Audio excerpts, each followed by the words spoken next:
por algunas personas que no pueden asistir. Y entonces ya está grabando. Bueno, pues como decía, unos seminarios dedicados a dar cuenta pues de esa creatividad inventiva relacional que forma parte de los encuentros etnográficos. Son unos seminarios vinculados al libro An Ethnographic Inventory, que está escrito en inglés, pero nos parecía, tiene un buen número de autores y autoras hispanoparlantes, y entonces nos parecía que era especialmente relevante que hiciéramos unos seminarios en español, justamente porque el libro está publicado en inglés, que ya nos gustaría traducirlo en algún momento. Y los seminarios están organizados por Tomás Sánchez Criado y por mí, que soy Adolfo Stadler, ya con la colaboración de nuestros departamentos. Y un asunto que nos interesa en la reflexión que planteamos en torno a, bueno, cómo podemos hacer etnografía en la época, en la contemporaneidad, ¿no? ¿Qué tipo de desafíos nos plantean todo tipo de contextos? ¿O cómo podemos volcar nuevas sensibilidades dentro de nuestras investigaciones etnográficas y dentro de nuestra indagación? Pues algo que nos parece que ocurre cada vez más a menudo es la búsqueda de fuentes de inspiración para renovar nuestros modos de indagación. Y dos dominios que parecen privilegiados para encontrar inspiración y darle un poco más de vidilla o renovar, como digo, nuestros métodos, nuestros modos de indagación son, uno es el arte, que ya tuvimos un seminario la semana pasada, con Francisco Martínez y con Ruller Sanz y Roca, donde evidenciamos la relevancia que puede tener en ocasiones aprender de los modos de hacer del arte para renovar nuestra práctica antropológica. Y un segundo ámbito que suele ser especialmente relevante o del cual no es extraño que antropólogos y antropólogas o etnógrafos en general tomen inspiración es el ámbito digital, con toda una serie de dispositivos, tecnologías que en muchas ocasiones nos progresivamente incorporamos en nuestros modos de hacer antropológico, en nuestras formas de hacer etnografía, y que nos abren a todo tipo de posibilidades. El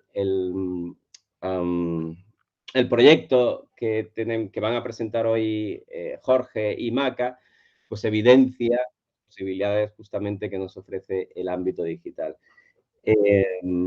Etnodata, que es un proyecto, es una plataforma multimedia que se aproxima a los datos estadísticos de una manera crítica, que hace todo un trabajo de excepcional relevancia para la política pública en Ecuador, que es donde está basado el proyecto. Y que, disculpad, pues que es que al mismo tiempo que estoy presentando, estoy dando entrada al resto de participantes y mi pantalla es una absoluta locura. O sea que si veis que ando un poco despistado, tiene que ver con que no soy millennial y no soy capaz de manejar dos cosas al mismo tiempo.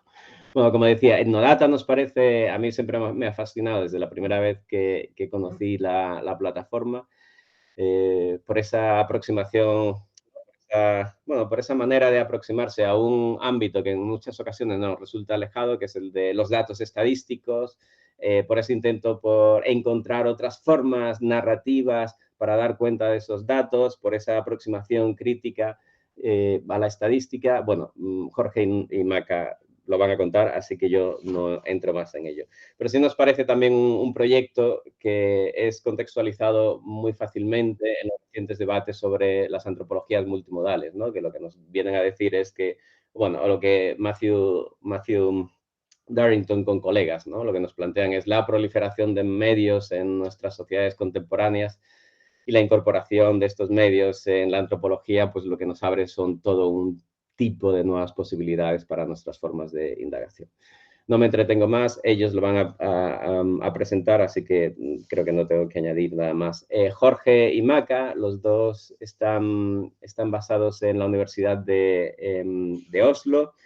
Los dos trabajan en antropología política, antropología económica, y ambos están en proceso de redacción o de finalización de dos libros que se ocupan y se interesan mucho por los efectos que tienen las prácticas especulativas en tanto nuestra democracia como nuestras posibilidades para habitar pues, las ciudades contemporáneas, ¿no? En el caso de Maca, que hizo un prolongado trabajo de campo en España, en Barcelona, si no me equivoco, pues sobre toda la problemática hipotecaria en contextos de colectivos migrantes.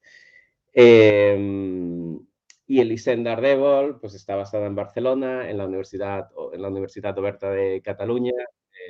Comenzó hace tiempo trabajando sobre antropología visual. Es una gran experta en nuestro país en antropología visual, pero posteriormente se especializó en antropología de los medios, en antropología visual. Le interesan ahora pues, cuestiones que tienen que ver también con la crisis ecológica. Yo la conozco muy bien porque dirigió mi tesis doctoral y fue con quien aprendí a investigar. Entonces, para mí es un placer que esté aquí con nosotros. No me entretengo más. Os dejo la pantalla a vosotras tres. Procederemos como hicimos en seminarios previos. Maca y Jorge y Maca harán una presentación inicial de 35-40 minutos. Elisenda responderá, después tendrán un turno de debate y después, posteriormente, abriremos la discusión pues, para todos los participantes.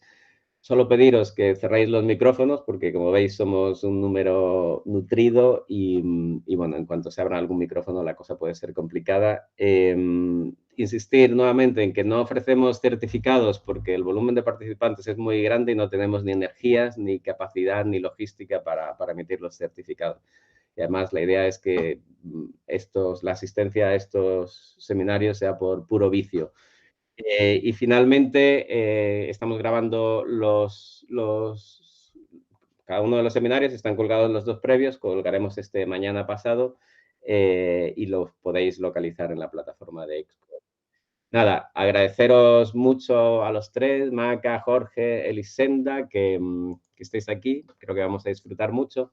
Tomás está por ahí, desgraciadamente no tiene ahora capacidad para hacerse visible, pero bueno, que sepáis que está ahí con nosotros también y que él es uno de los responsables del seminario y del ciclo. Nada, encantado de contar con vosotros y adelante, todo vuestro. Perfecto, ¿me escuchan bien? Listo, muchísimas gracias. Entonces, voy a empezar a cronometrar mi tiempo y espero mantenerme dentro del tiempo que me corresponde. En primer lugar, nos gustaría mucho agradecer a Adolfo y a Tomás por la invitación a escribir un capítulo en este maravilloso libro que han pensado juntos y en el que tenemos la suerte y el honor de compartir páginas con mucha de la gente que ha inspirado nuestro propio hacer académico. El trabajo que han hecho es titánico y queremos reconocerlo y agradecerlo. También agradecer a Elisenda, a quien tenemos el gusto de conocer hoy virtualmente, por aceptar comentar nuestra presentación y nuestro trabajo. Y finalmente, muchísimas gracias a todas las personas que nos acompañan desde un montón de sitios distintos. Lo he estado viendo un poquito en el chat. Qué alegría enorme que esta modalidad nos permita hablar con personas en tantos lugares del mundo y sobre todo de Latinoamérica y de España. Así que gracias por tomarse un poco de su tiempo hoy día para escucharnos. Estamos encantadas de tener esta conversación y esperamos poder aprender más también de su trabajo. Voy a compartir pantalla y espero que todo va a funcionar como lo probamos antes de empezar. Vamos a ver. ¿La ven ahí? Ahí creo que se está cargando. Bien. Sí, okay. Se ve. Voy a poner en modo presentación y a mí se me desaparece todo cuando pongo modo presentación, entonces díganme con micro si es que algo no va bien. Bien, el título de nuestra presentación es ¿Cómo producir una etnografía responsiva? Y está basada principalmente en el trabajo que Jorge y yo, junto a varias otras colegas, hemos desarrollado en los últimos 5 años y que de una manera u otra empieza a tomar forma en escritos y presentaciones. Parte de lo que presentaremos hoy es también un poco del trabajo nuevo, incluso el que se hizo después de la escritura de este capítulo, ¿no? Del que contribuimos al libro. Por lo que esperamos que la charla sea también en alguna medida experimental y en la que puedan participar algunos de ustedes y nos acompañen en las reflexiones que estamos haciendo en función de sus propias experiencias, tanto dentro como fuera de la academia. Entonces, quisiera mencionar un poco qué es Kaleidos. Kaleidos es una infraestructura de investigación experimental que fue creada en abril del 2018 en la Universidad de Cuenca, una universidad pública en el sur del Ecuador, con el apoyo inicial de la Facultad Latinoamericana de Ciencias Sociales, de la FLACSO, en Ecuador. Muy brevemente voy a ubicarnos.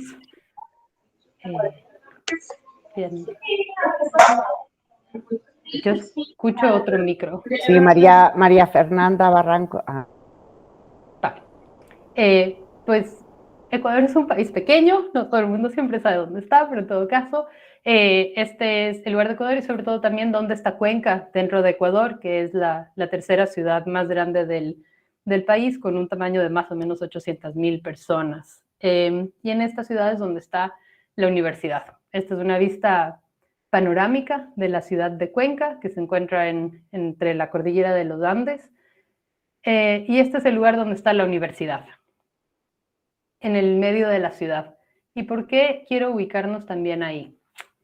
Es importante resaltar que Cuenca, la imagen que ustedes ven a la izquierda de la pantalla, que es este pueblo, esta ciudad colonial, perdón, que fue fundada en 1557, tiene todavía en una narrativa pública esta idea de ciudad colonial, ¿no? Esta es una de las primeras características que casi cualquier persona va a decir sobre la ciudad.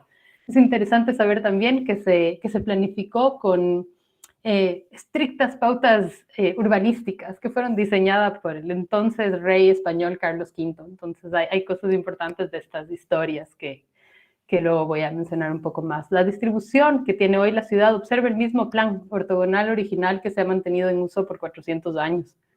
Y es una ciudad que fue declarada Patrimonio de la UNESCO en 1999.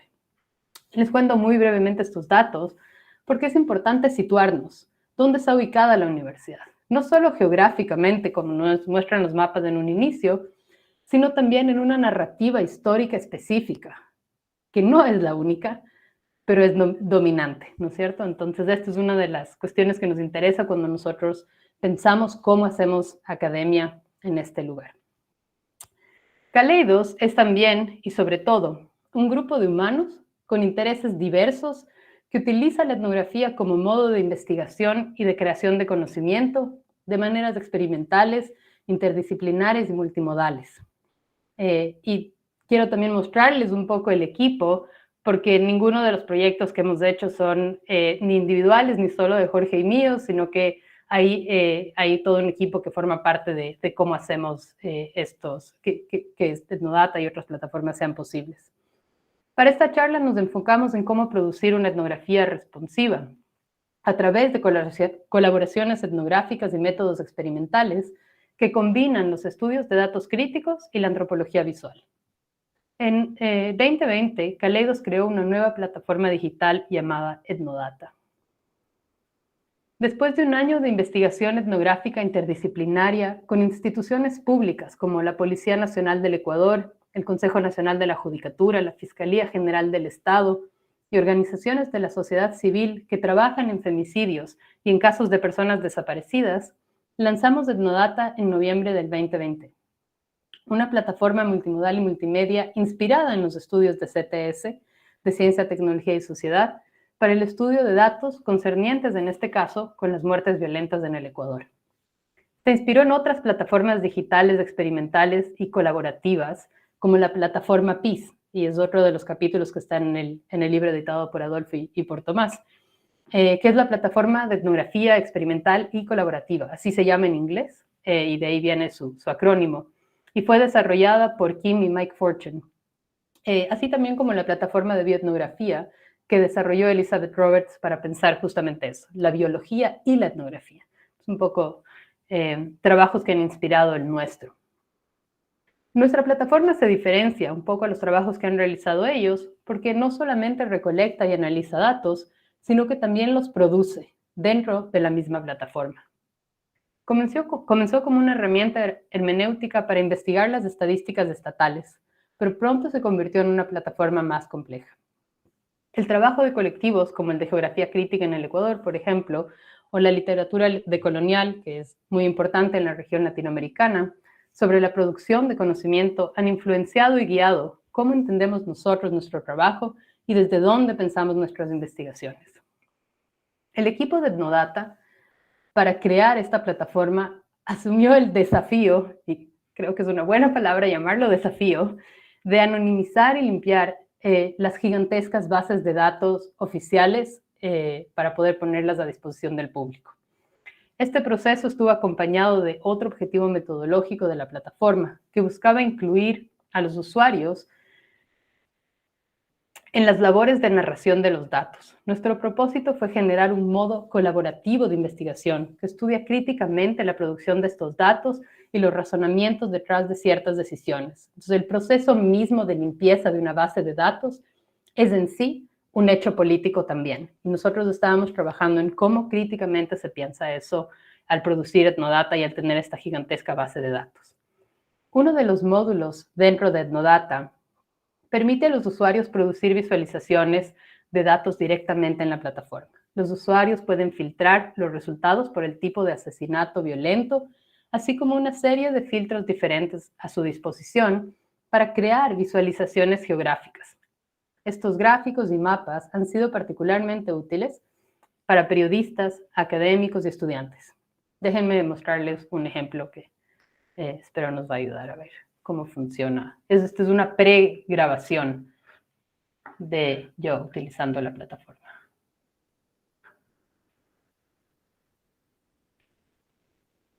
Deberían estar viendo un video. Sí, se está el video.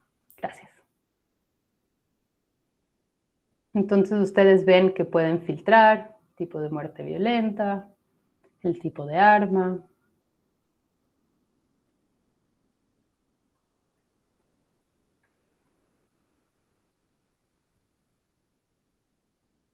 Y el equipo creó todas estas categorías. Y ahí es donde también entramos en los estudios críticos de datos, al pensar qué categorías se van a incluir, cuáles no se van a incluir, cómo se van a diseñar esas categorías, que son preguntas que se hacen dentro del mundo de los estudios críticos de data, pero no usualmente cuando uno está usando una plataforma no es de la automática discusión a la que uno va. ¿Cómo se crearon estos datos? ¿Cómo se crearon aquí? ¿Por qué están aquí?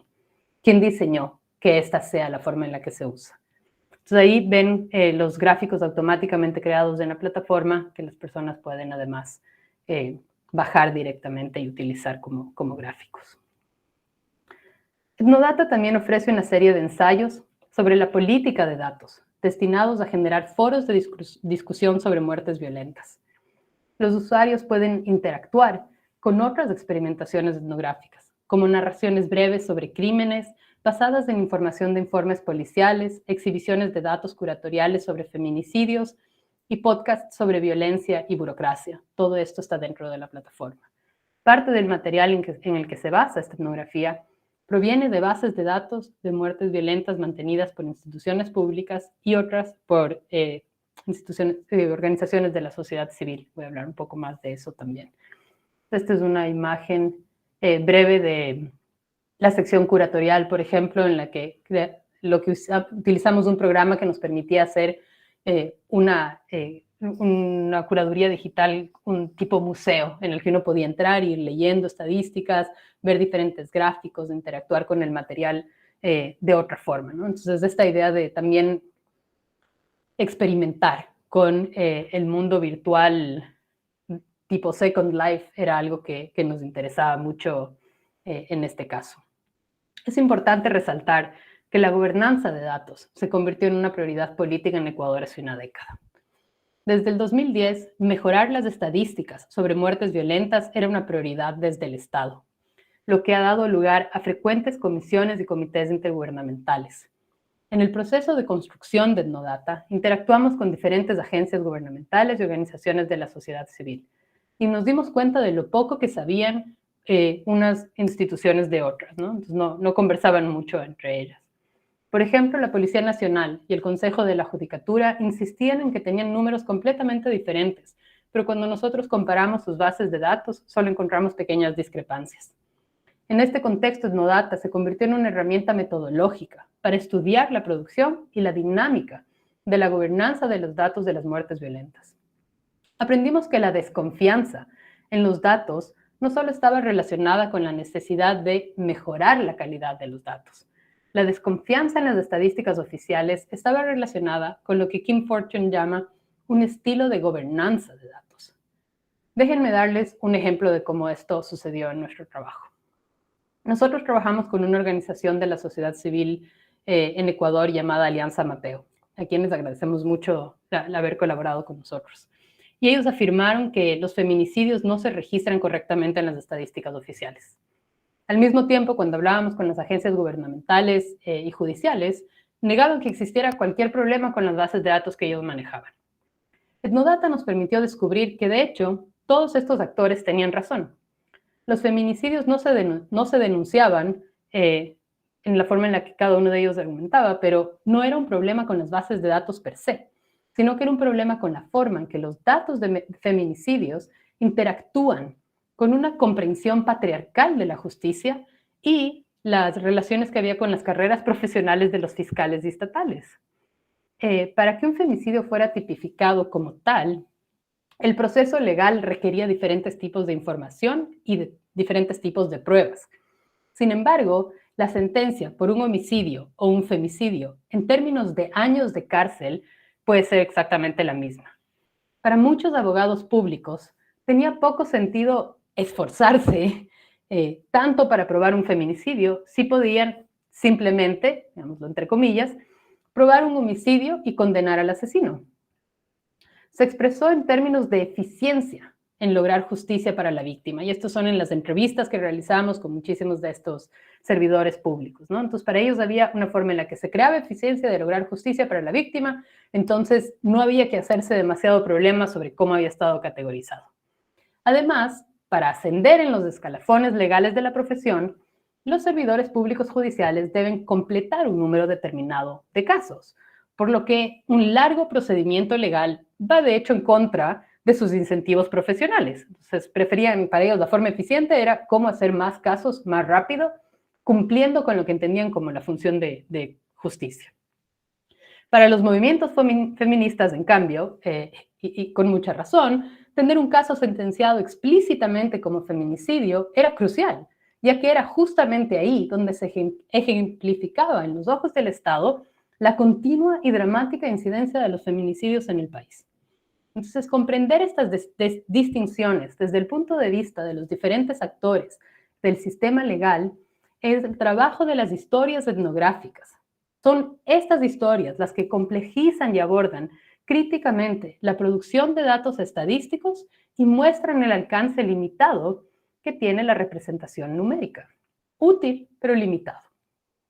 La primera iteración de Etnodata también incluyó 8 documentales cortos sobre personas desaparecidas, y esto fue coproducido con una organización de la sociedad civil creada por las familias de los desaparecidos. Y esta es una sección de la cual Jorge nos va a hablar un poco más, así que le voy a pasar la palabra a Jorge. Genial. Entonces voy a compartir yo ahora pantalla. Ajá.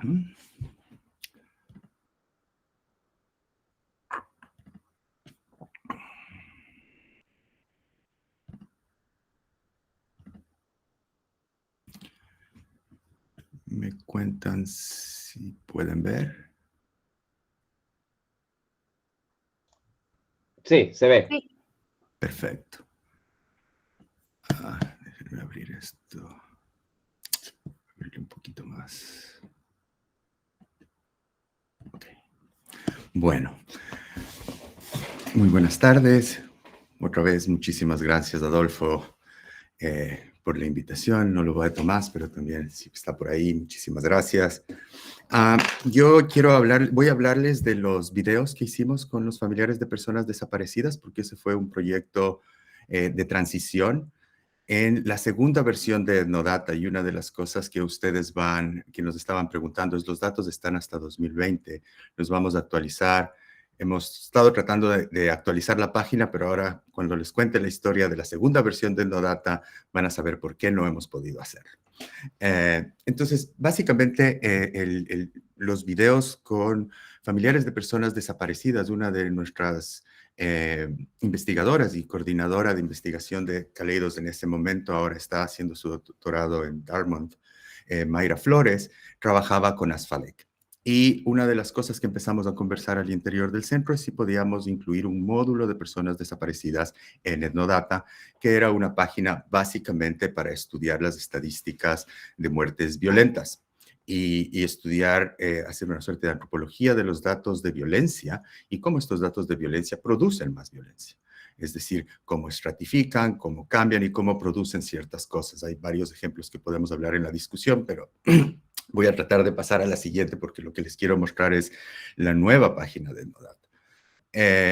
Entonces, el proyecto básicamente nos reunimos y era durante la pandemia y lo que decidimos es hacer talleres para producir con los familiares de personas desaparecidas cortos documentales sobre sus familiares. Y lo que estábamos tratando de hacer es devolverle a las personas el control sobre su narrativa de la desaparición. El gran problema que teníamos, y esto salió en las conversaciones y los talleres, es que...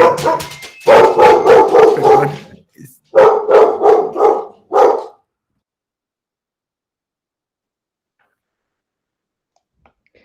Bueno, estas cosas pasan en las mejores familias. no, perdón, eso es el problema de tener una familia multiespecies.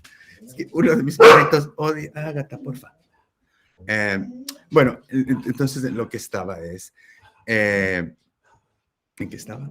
Oh, estábamos conversando básicamente de qué es lo que realmente, cómo podemos devolver la narrativa, el control de la narrativa a las personas que tenían un familiar desaparecido. Entonces, con Mayra decidimos coproducir, invitamos a todo el equipo de ese entonces de Kaleidos se unió. Lo que hicimos fue una serie de talleres virtuales en donde, por ejemplo, una colega nuestra que trabaja en Chile vino a dar un taller sobre archivos privados. Porque todo su trabajo doctoral, por cierto que lo hizo en la Universidad de Barcelona, era sobre archivos privados. Y hicimos un taller con Felipe Cordero, que es un cineasta ecuatoriano, sobre cómo filmar con tu propia cámara.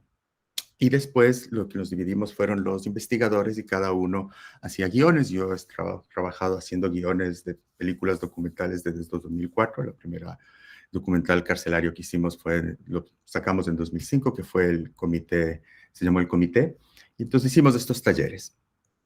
Y básicamente lo que ustedes pueden ver si van a la sección es una serie de 8 cortos documentales en donde cada uno de ellos reclama el control sobre la narrativa a la policía, a la fiscalía y a la propia sociedad, porque el gran problema que había es que la policía les decía cosas tan crueles como se ha de haber ido porque ya no quiere estar aquí, o ha de haber tenido un problema de drogas, o le han de haber matado por alguna cosa.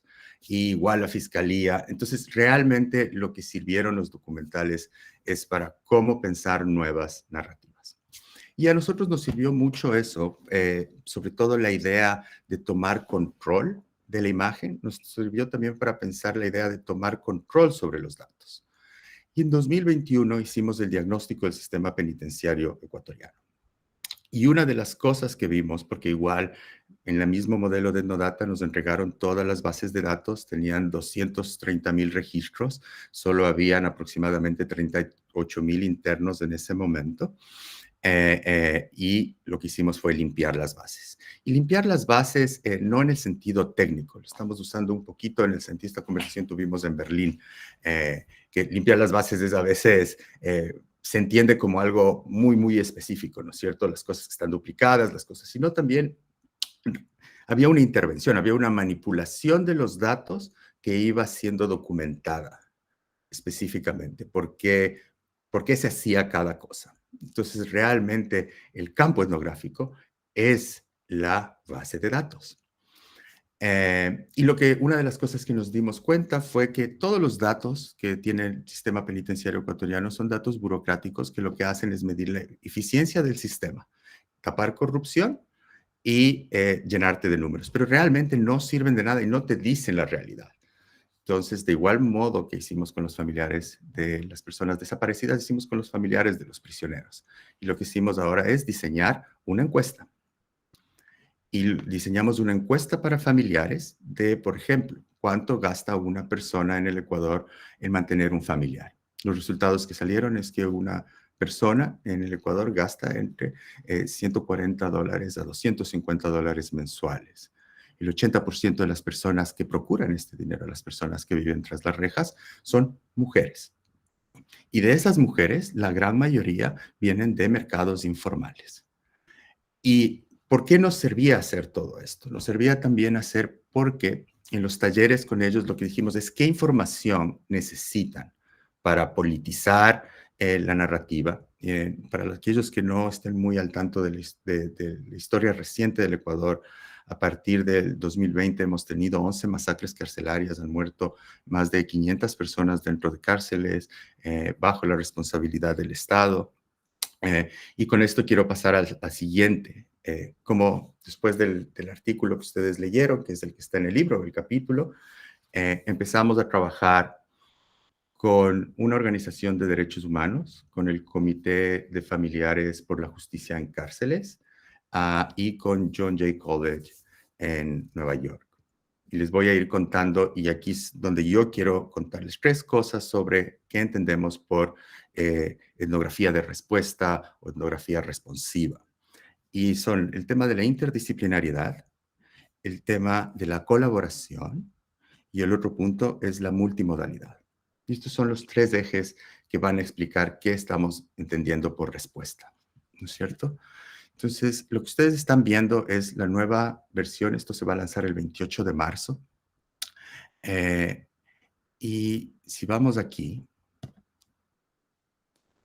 entonces lo primero que quiero mostrarles es lo que hemos aprendido con esta nueva iteración de Etnodata, es que cada vez que hacemos una plataforma, también reinventamos o repensamos lo que significa la etnografía. Y eso tiene que ver mucho con los equipos que integran la discusión de qué es lo que estamos haciendo.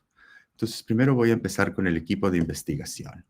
El equipo de investigación tiene gente que participó en Etnodata, por ejemplo, está Sofía Carpio, está Mayra Flores, bueno, también está Maca en la codirección conmigo, pero se integró Sebastián Egas, que es el diseñador de esta página, y Miller Rivera, que es una persona que yo conocí en mi primera etnografía en cárceles, en el Penal García Moreno en 2004, y se integró como investigador de Caleidos en 2018 cuando regresamos. Por el momento está separado de Caleidos porque está de viaje, pero va a volver. Entonces, ¿por qué es importante la conformación del equipo? Y la conformación del equipo tiene que ver con qué significa etnografía interdisciplinaria. Entonces, por ejemplo, Sebastián es diseñador y antropólogo. Y creo que está entre el público y sería chévere que en las preguntas también cuente él un poco qué es lo que estamos pensando. El link del observatorio no está disponible porque el lanzamiento es el 28 de marzo. Solo les aviso que estoy viendo las preguntas. Entonces, Sebastián, básicamente empezamos, el concepto que usamos de parte del diseño de páginas web es la arquitectura de la información. Entonces, ¿cómo usar el concepto de arquitectura de la información? Que es la forma en la que ustedes van a ver cómo se despliega toda la información, que lo que buscábamos es que sea fácil de usar, que sobre todo sea una plataforma muy conectada a redes sociales, porque es una plataforma que busca o define la etnografía en este caso, ¿no es cierto? Etnodata se convierte o hay una mutación, ¿no?, en un observatorio de prisiones, que es una plataforma multimodal de investigación etnográfica. ¿Para qué? Para la defensa de los derechos humanos de la gente encarcelada y sus familiares. Esto es importante porque esta no es una plataforma para hacer reforma institucional del sistema de cárceles. Esta es una plataforma en donde la propia cooperación que tenemos con CDH Guayaquil, por ejemplo, que es la Organización de Derechos Humanos con la que trabajamos y que tiene una visión muy política de los derechos humanos y muy progresista de los derechos humanos, lo que necesitan es la etnografía o el tipo de trabajo etnográfico que hacemos para hacer la intervención. Y segundo, obviamente, toda la plataforma está construida alrededor de los familiares de las personas que fueron asesinadas y de los familiares que viven en la cárcel. Entonces, eso también te da un sentido de propósito que es muy, muy importante entender de para qué estoy haciendo esta etnografía. Y entonces, toda la estructura o toda la arquitectura de la información, que sería lo que viene del diseño, lo traspolamos a cuál es la arquitectura de la información etnográfica. Y la arquitectura de la información etnográfica es para qué tengo determinadas cosas, cómo hago determinadas intervenciones. También, por ejemplo, Mayra está trabajando cuestiones sobre agua en cárceles, porque a ella lo que está interesada es en ver las relaciones que hay entre lo que ella está estudiando, es ver cómo, ¿no es cierto?, la completa privatización del agua en las cárceles, porque en las cárceles te cuesta absolutamente todo, en las cárceles ecuatorianas, y el agua es una de las cosas que te cuesta o te restringen o te quitan como castigo.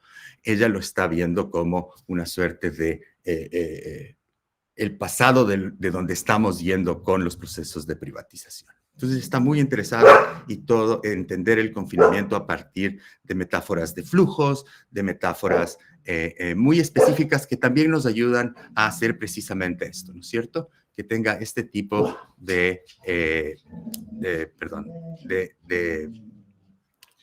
forma de solo ir para abajo, son metáforas que nos van sirviendo incluso para el diseño de la propia página.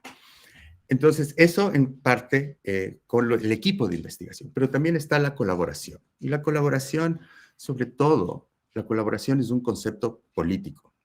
Y aquí el gran debate es, porque ahora está muy de moda el concepto de colaboración, etnografía colaborativa, y se ha convertido en una suerte casi de, no sé, como registro moral, ¿no es cierto?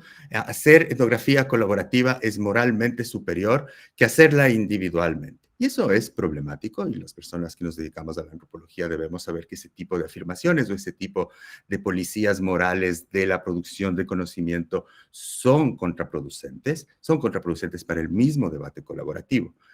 La colaboración, como la entendemos en Kaleidos y la entendemos en la página, es política. ¿Y a qué me refiero con esto? Nosotros, antes de que yo empecé a trabajar cárceles en 2004, pero antes de que yo trabaje, Billy Navarrete, y les voy a llevar solo a otra parte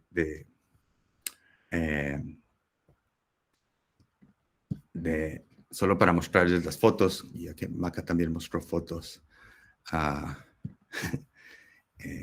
Estas son, les voy contando, son las personas voy a volver a ellos. Él es Billy Navarrete, y Billy Navarrete es un activista de derechos humanos en Ecuador que lleva muchísimos años, no le gusta decir cuántos, pero muchísimos años trabajando con cárceles. Y Billy y Nando, que es la nueva generación de defensores, perdón que les pase, de defensores de derechos humanos que tienen una visión extremadamente política de la defensa de derechos humanos, ¿no es cierto? Hemos estado trabajando en varias cosas. ¿En qué hemos trabajado? Después de que pasaron las masacres, se creó la Alianza contra las Prisiones. La Alianza contra las Prisiones es una articulación de distintas organizaciones en las que participa Kaleido, en donde están colectivos feministas, donde están organizaciones de derechos humanos, y básicamente también estaba CDH. Entonces, ese es un primer momento, porque la confianza entre qué es lo que hacemos y cómo responde cada organización a ciertos problemas, sobre todo en coyunturas de extrema violencia estatal, ¿no es cierto? Y casi de una suerte de extrema corrupción, que es lo que vamos a contar, era muy, muy importante. Entonces, estuvimos ahí, después trabajamos con ellos y la gente de la Red de Geografía Crítica en la creación del mapa de la represión durante las protestas. Uno de los problemas que veíamos es que había una criminalización de la protesta social. Volvimos a colaborar ahí. Después Billy, Maca y yo fuimos parte de una comisión creada por la Defensoría del Pueblo para determinar si la policía había abusado del poder. Y entonces igual... para darles una idea, estábamos Billy, Maca y yo, una profesora también muy consciente y con bastante conocimiento de la Universidad Central, pero también estaba Monseñor, ¿no es cierto?, como representación de la iglesia. Y para él la labor de la policía estaba muy bien. Entonces, en esos momentos de completo choque político, es donde tú conoces a tu colaborador. Y obviamente CDH y Kaleidos unió fuerzas y hicimos que el informe pase en donde decimos que hubo abuso policial, que hubo criminalización de la protesta social. Ahora, CDH trabajó mucho y fue parte de la creación del Comité de Prisioneros, del Comité de Familiares de los Prisioneros. Entonces, ella es Ana Morales, es la presidenta del Comité de Familiares y en la estructura de Kaleidos es codirectora. Entonces, también en la colaboración, como es un problema político, es quien toma las decisiones de la información que hacemos y para dónde vamos. Y en esto los antropólogos tenemos también que aprender que esta es una novedad para la etnografía, porque por lo general estamos acostumbrados a yo voy a investigar lo que yo quiera y lo que crea que es pertinente en función de mis seminarios. En este caso, en las etnografías colaborativas, la pertinencia viene en función de una respuesta específica, ¿no es cierto? Y también hay una cuestión ética. A mí me parece, por ejemplo, que Ana Morales, después de haber perdido a su hijo en las masacres y querer seguir trabajando por la población penitenciaria y querer seguir trabajando sobre todo por cuál es el objetivo con el comité, es el proceso de restitución. O sea, lo que se está pidiendo es una comisión de la verdad y de la restitución. Y están todos los colegas que estamos trabajando y que son también investigadores. Son nuestros colegas investigadores y que tienen unos intereses específicos. Y explicar qué es etnografía no es tan difícil, sobre todo si uno logra tener una conversación sostenida. Al principio la palabra causa rechazo, pero si uno logra entender que a la final es un diálogo reflexivo en el cual nos estamos preguntando el porqué de varias cosas y hacerlo colectivamente es importante. Y finalmente, el otro colaborador es la Universidad de John Jay. Y esta colaboración fue interesante porque después de las masacres, el actual presidente creó una comisión de pacificación y uno de los comisionados de pacificación era el padre Luis Barrios de John Jay College. Y básicamente yo no conocía a Luis de antes. A mí me contactaron para ver qué me parecía la construcción de la comisión de pacificación y yo dije que no era una buena idea. Incluso hablé con el equipo de Luis y les dije por qué. Y básicamente el gran problema que había en las cárceles del Ecuador, ellos querían llevar una metodología que fue muy importante para la desmovilización de las naciones y pandillas en el Ecuador y que es un trabajo bastante interesante que los invito a ver. Pero en el caso de cárceles, todo lo que nos decía la etnografía, y yo, como les digo, trabajo cárceles de 2004, pero en 2013 empecé a entrevistar también policías. Y a entrevistar policías que trabajan en inteligencia policial. Y todo lo que salían de los datos etnográficos es que es a partir de la creación de la unidad del ultramundo, así se le llamó a la unidad de inteligencia policial en 2015 en el Ecuador, y sobre todo que se hace gigantesca en 2017 y 18, en donde la policía empieza a fomentar la producción de grupos dentro de las cárceles. Entonces, las llamadas bandas prisioneras, el Estado jugó un rol protagónico en la creación de estas bandas. Estas bandas a la final se lograron autosegregar y meter todas las armas que tienen y el control que ganaron, gracias a que se habían desmantelado los comités de internos, se había privatizado el servicio de la comida. Antes las cárceles ecuatorianas era privado, pero eran los familiares los que llevaban y eran emprendimientos prisioneros los que proveían este servicio. Y todos estos elementos lo que hacían es que ¿con quién van a negociar la pacificación? Si atrás de cada banda está la policía. Y la policía lo que hacía es darle libertad y poder a las bandas dentro de la cárcel a cambio de información sobre capturas en el mercado de cocaína afuera. Porque las métricas de incautación de drogas del narcotráfico son las que importan el rato que ustedes evalúan la eficiencia de la policía. Y es otra palabra que vuelve a aparecer en el lenguaje estatal que Maca ya lo mencionó. Entonces, yo cuando conversé con Luis le dije que no era buena idea. Y Luis no se convenció. Hicieron la comisión de pacificación y la comisión de pacificación, por distintas razones, aparte de la que les comento, fracasó. Pero ese es un tema aparte y no tenemos tiempo para tratarlo. La cuestión es que después de eso, Luis, volvimos a reunirnos. Esta vez lo hicimos en Princeton, que es donde estábamos nosotros viviendo, y nos propuso hacer un observatorio. Que él quiere apoyar un observatorio, que él está interesado en seguir trabajando con la comisión que él cree que es importante. Si ustedes revisan ahora el 28 que se lance la la página del observatorio, la trayectoria de Luis Barrios trabajando con pandillas es fascinante, ¿no es cierto? Y sobre todo con comunidades con adicciones a drogas y recuperación. Entonces, y Luis viene de la teología de la liberación, y una de las cosas que siempre nos interesó en Caleidos, porque producimos antropología desde el sur, es la discusión entre la antropología y la teología. Entonces, ¿qué mejor oportunidad para nosotros de realmente empezar esta discusión con Luis Barrios? Y él fue la cuarta pata de este observatorio. Entonces, solo para pasar a lo último que quiero decir sobre multimodalidad y conversar, es que la colaboración es política y está basada en confianza. Y finalmente, lo multimodal, el giro multimodal, como se le ha llamado, lo que debemos entender es que no hacemos todas estas cosas, por ejemplo, voy a mostrarles algo más de la página. Ustedes van aquí a etnografías multimodales y aquí lo que van a encontrar, estos son ensayos fotográficos, por ejemplo, estas son fotografías de Coco Lazo de la primera investigación que hicimos en 2004.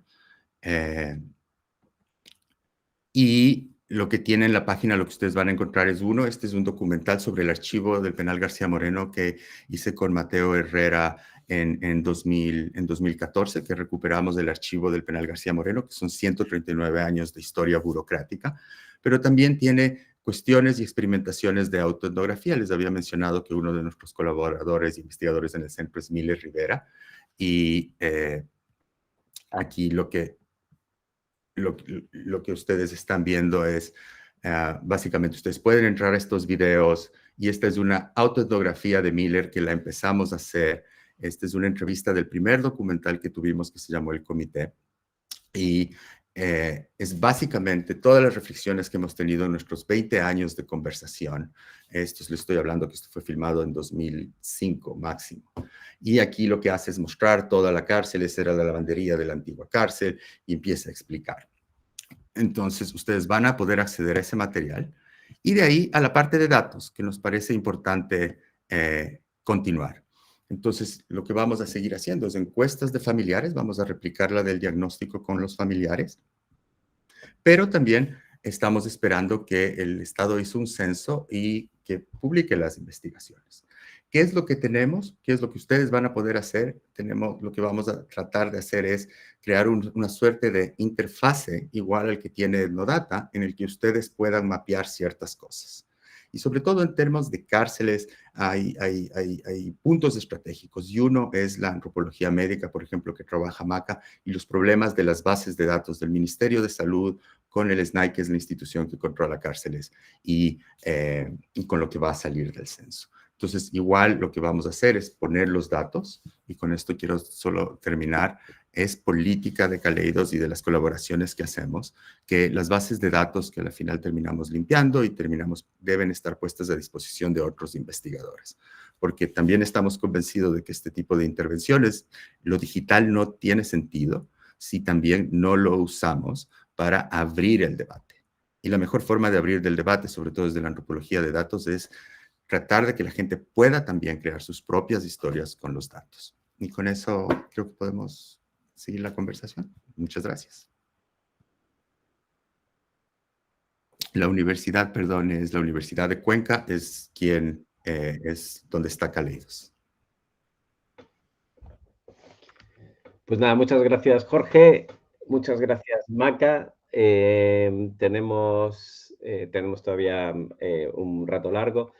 Le correspondería ahora la intervención a Elisenda, y posteriormente, como decía al principio, abriremos el turno de debate. Pero ahora mismo, pues Elisenda, que estamos encantados también de contar contigo, todo tuyo. Gracias, Adolfo. Bueno, en principio también sumarme a los agradecimientos a Adolfo y a Tomás por reunirnos aquí y organizar este seminario latino-iberoamericano y mundial, global, porque estamos mucha gente desde distintas partes. Y agradecerle también que me hayan invitado para escuchar, comentar y conversar con Maca y con Jorge y su excelente trabajo que hoy nos han contado en relación con las cárceles, con el sistema penitenciario, con la burocracia, ¿no?, jurídica, pero también cómo todo eso se traduce en un trabajo etnográfico de tipo multimodal, como nos han contado, ¿no?, y también en un trabajo abierto, que eso es importante, ¿no?, no solo, como ha dicho antes él al final, y a disposición de distintos investigadores, colaboradores, personas interesadas, etcétera, que puedan consultar estos datos y sobre todo de la manera en que lo tratan ellos, que es lo que quería comentar a continuación, ¿no?, el porqué del etnodata, ¿no?, y por qué llamarle etnodata y todo lo que nos han contado de la significación de los datos, o los datos como... me ha encantado el concepto de política de datos, ¿no?, en su trabajo, porque pienso que es necesaria esta mirada crítica sobre las estadísticas y sobre las historias que contamos a partir de los datos. Es muy contenta por estar aquí, por escucharos esta tarde en Barcelona. Primero, yo una pregunta, pero voy a ir conversando con vosotros y refleja al final, ¿no?, la idea esta de multimodalidad, porque la etnodata se llama plataforma multimedia y multimodal, que combina etnografía, estudios de datos y cine documental, ¿no? Esta es como la presentación madre. Un poco poder discutir o reflexionar sobre estas nuevas formas, ¿no?, de documentar la etnografía, ¿no?, y pasar de hablar o por qué sumamos multimedia y multimodal, si se refiere a distintos procesos o a distintos modos de presentación. No sé, quisiera indagar un poquito más en estas sutilezas, ¿no?, cuando hablamos de plataforma multimedia y multimodal, ¿no? También en la importancia del arte, ¿no?, que lo has comentado antes, Jorge, ¿no?, en esta multimodalidad, como también el arte juega un papel importante, ¿no?, en cómo se muestran y se performan, ¿no?, los datos en la plataforma. Me ha encantado mucho la idea de responsive, ¿no?, que no sabía cómo traducirla al castellano, ¿no?, si responsable, respondiente, ¿no? Pero que bueno, me ha aclarado ahora Jorge con la idea de que implica esta interdisciplinariedad, esta colaboración, que me ha encantado cuando has dicho que no es una obligación moral, sino un acto político, ¿no? Y después la cuestión también de la multimodalidad en esta etnografía de respuesta o respondiente. Me ha llamado la atención que incluyerais la multimodalidad también, ¿no? Entonces, me gustaría que profundizarais un poco más en la epistemología de esta concepción de una etnografía responsiva o respondiente. Me ha gustado mucho también la idea de infraestructuras digitales para la colaboración o para la investigación, ¿no? Sería esta idea de construir una infraestructura. Y me ha encantado cómo la habéis presentado, ¿no?, cuando la propuesta de construir estas infraestructuras es también una propuesta metodológica y es una parte de la investigación, ¿no? O sea, en ese construir estas arquitecturas informacionales estáis trabajando etnográficamente con los datos, ¿no?, y no son como partes distintas del proceso. No, la parte infraestructural no es solo una parte posterior, una vez acabada la etnografía, de presentar los datos, sino que hay todo un trabajo crítico, reflexivo, metodológico, analítico, ¿no?, de cómo estos datos se trabajan para su arquitectura, ¿no?, y cómo esa plataforma está viva también, ¿no? No es una cosa un proyecto que digas ahora se acaba, sino que estáis pensando ya en esta segunda fase, en incorporar nuevos datos, nuevas colaboraciones, ¿no? De manera que también es una etnografía expansiva, ¿no?, que no acaba de estar cerrada, ¿no?, porque está en marcha constantemente, ¿no? Me ha gustado también la idea inicial de todo el seminario, ¿no?, que es esta idea de que los métodos deben responder a los retos contemporáneos, ¿no?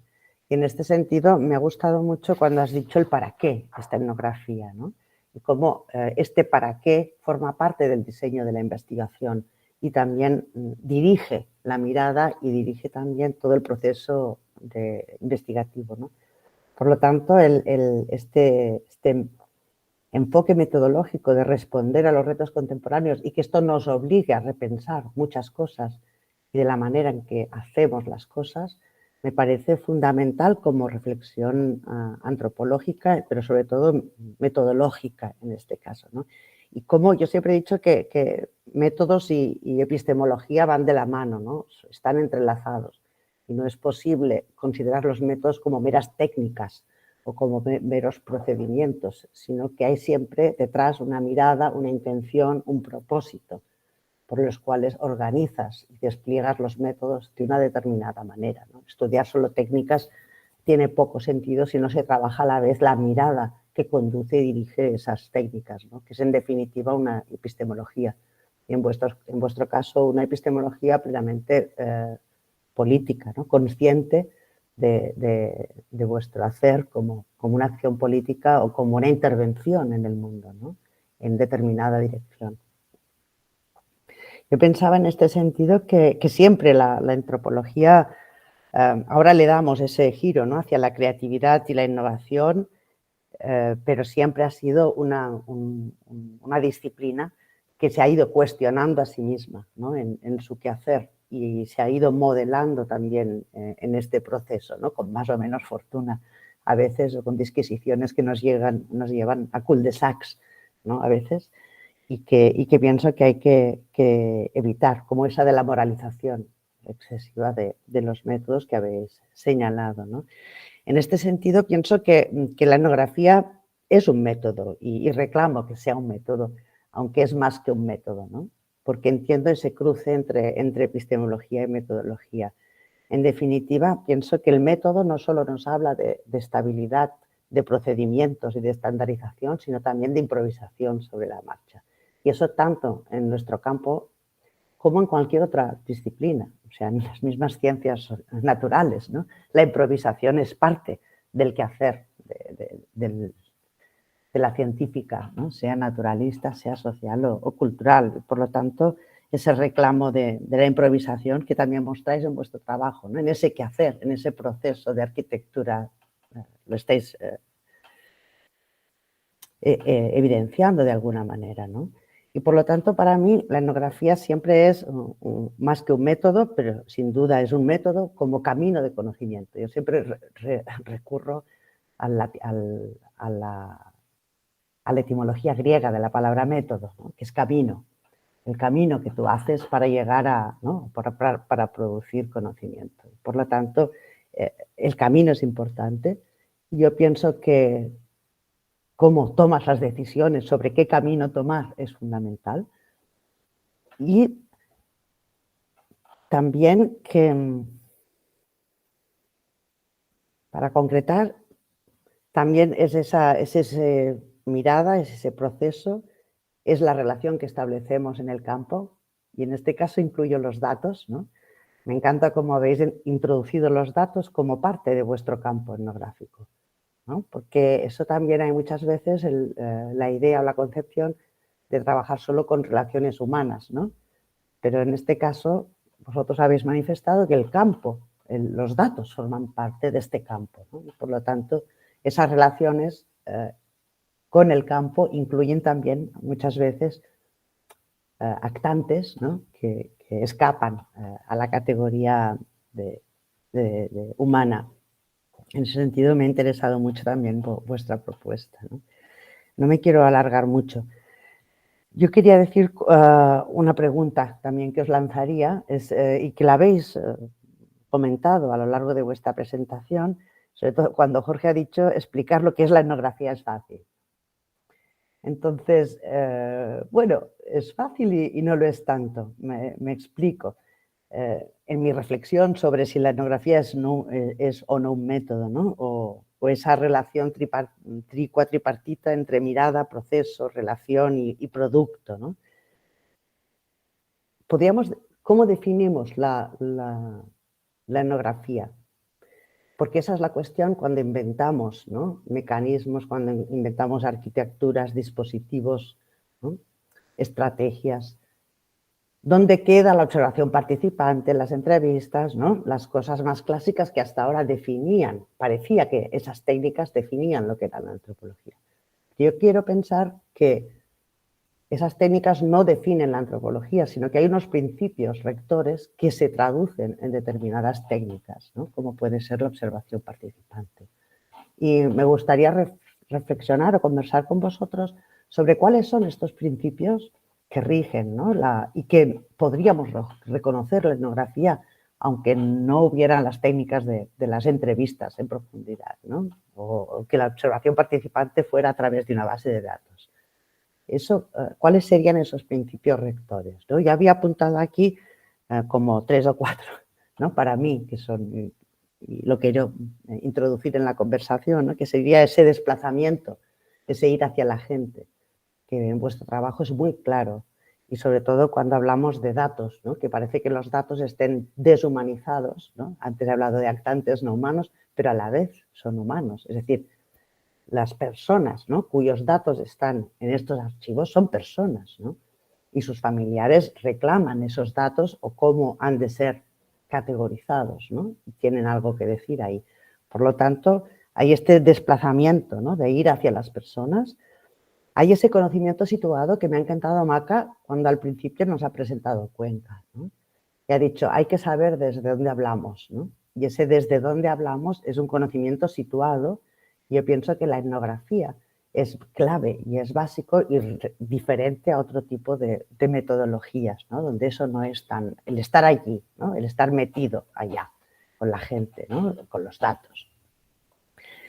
Y luego ya diría otras cosas, ¿no?, como la desnaturalización, el aprendizaje, ¿no?, siempre supone un salirse de uno mismo o de una misma para ir a aprender algo. Eso te transforma también como persona, ¿no?, al transformar tu conocimiento, también transforma tu manera de volver a hacer etnografía, ¿no? Y finalmente, para mí, uno de los principios clave que creo que vuestro trabajo recoge muy bien es la idea de apertura y de ampliar la visión, ¿no? La manera en cómo presentáis que los datos hablen entre sí, hablen con el documental, con las fotografías, con las narraciones ficcionalizadas, con los relatos puros y duros de la policía, ¿no? Las distintas variables. O sea, cuando entré primero en la página y empecé a ver las variables, digo, uy, ¿no?, ¿qué cosas pueden salir de ahí? ¿Qué cruce de variables yo puedo montar, ¿no? Algunos muy locos, ¿no?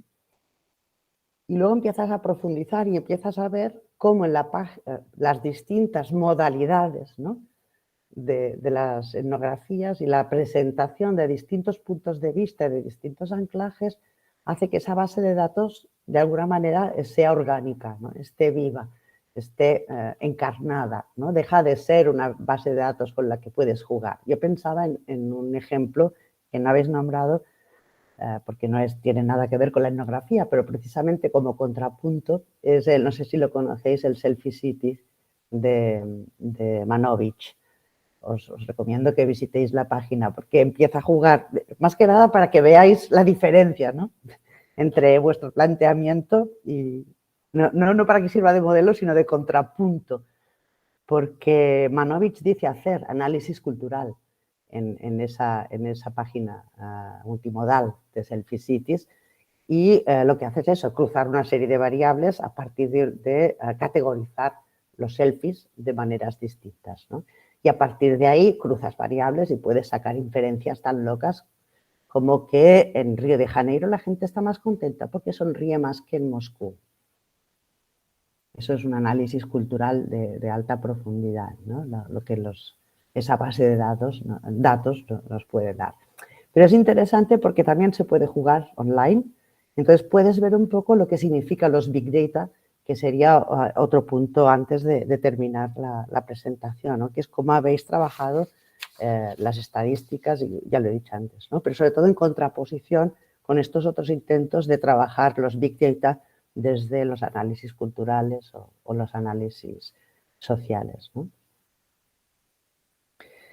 Y ya está, solo una última reflexión que también quería compartir y que me ha interesado mucho vuestro trabajo, es la heterogeneidad de los datos. Os lo he dicho antes mientras conversábamos, ¿no?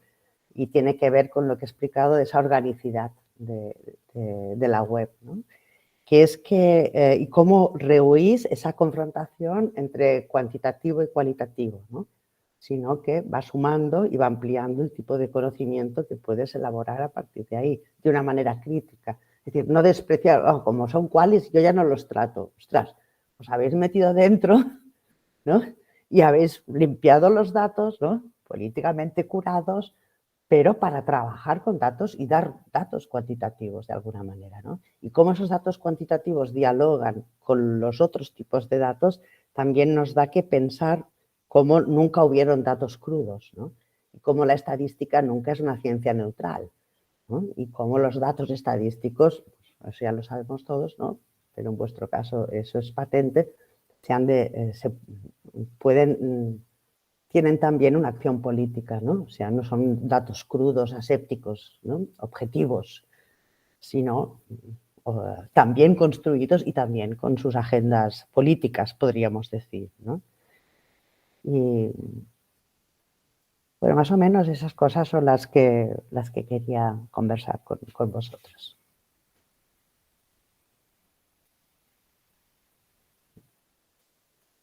Yo por mí, más o menos, seguiría hablando, pero doy pie a la discusión, comentarios. Pues nada, Maca y Jorge, si queréis intervenir brevemente y después ya abrimos el turno de debate ampliamente. Perfecto. Muchísimas gracias, Elisenda. ¿Sí? ¿Se escucha bien?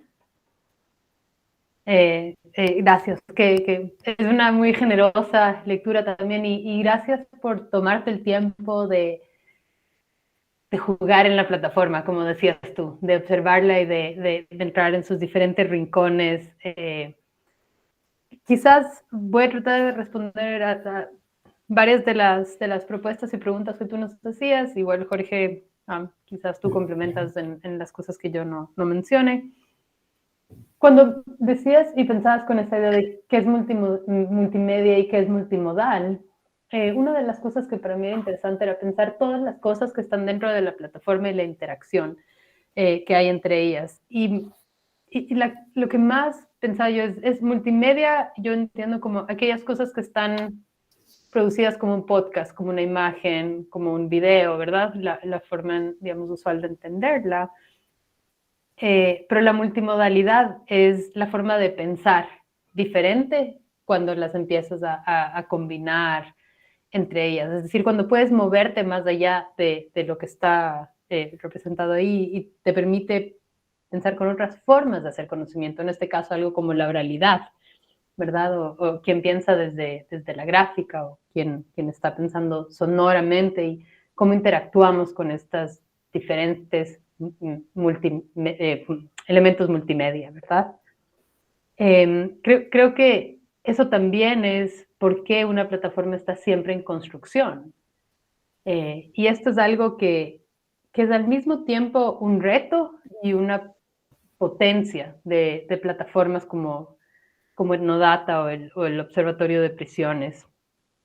Uno de los retos, como cualquier persona que ha trabajado con plataformas sabe, es el poder mantener una plataforma, mantenerla actualizada, mantenerla en el host, mantenerla en todo lo que toma que exista esa infraestructura digital, el backstage de una plataforma, el costo que tiene de existir en línea, pero también de tener equipos que puedan seguir trabajando en estos proyectos. Entonces, dedicarse a escribir grants, ¿no es cierto? Escribir estas cosas que hacemos todos ahora por necesidad, pero también por un deseo de hacer una academia que sea diferente, también en alguna medida, en la que puedes interactuar de maneras diversas con académicos y no académicos, porque también la frontera entre la universidad y lo que está fuera de la universidad es,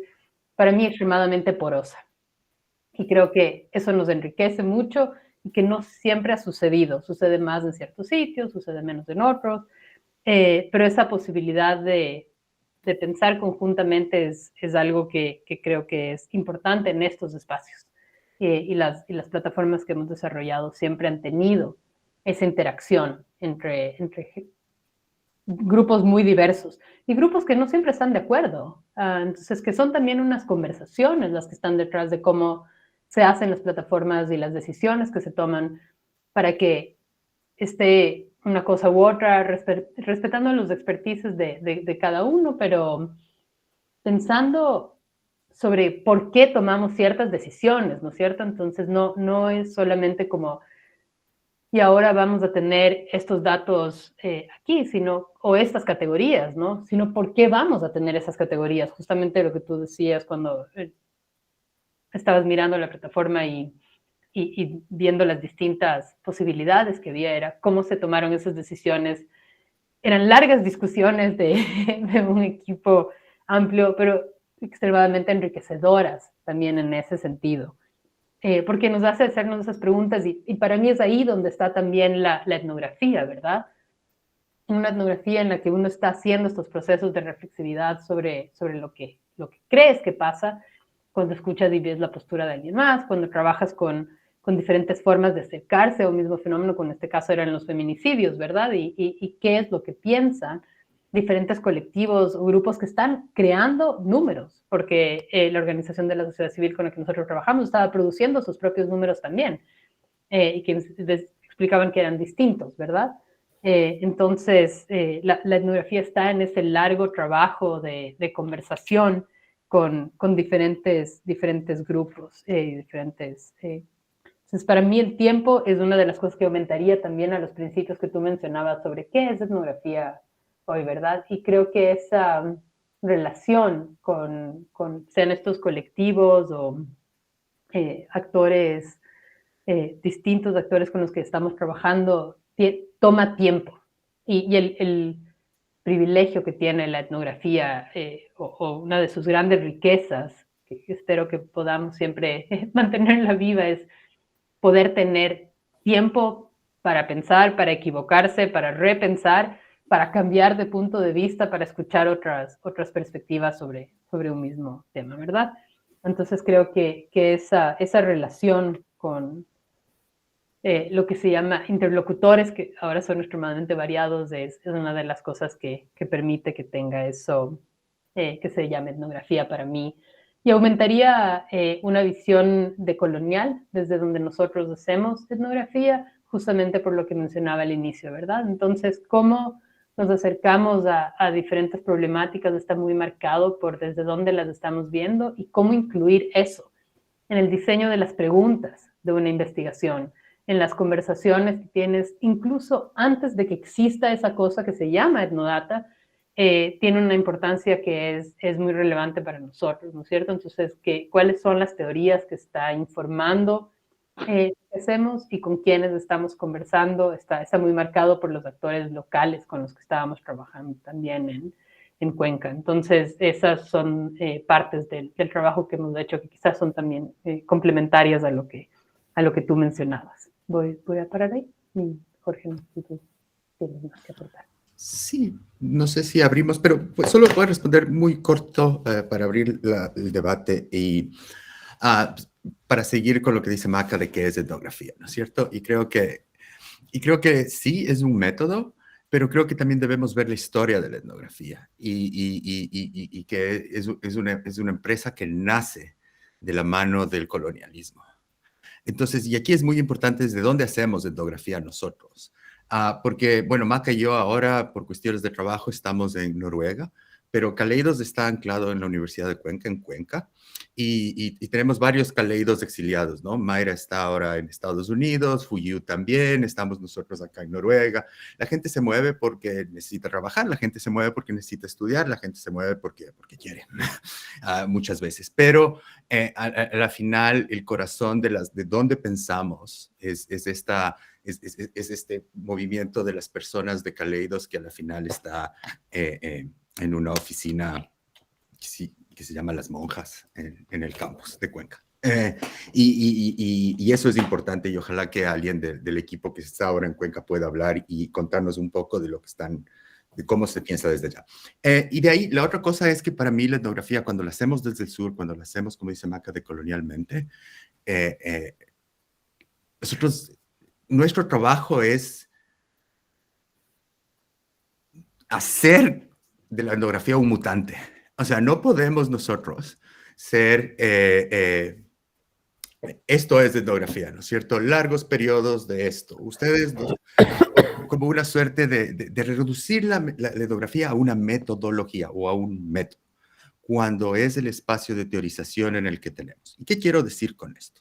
Yo hice 3 años de etnografía dentro de la cárcel, tenía una oficina dentro del penal García Moreno, y he participado en varios motines carcelarios y he estado haciendo historias de vida de personas prisioneras y que han salido de prisión en los últimos 20 años. Y les puedo decir que mi trabajo etnográfico dentro de la cárcel es tan importante como el trabajo que hice con las bases de datos, porque Excel les enseña mucho más de cómo funciona una cárcel latinoamericana que leer el panóptico.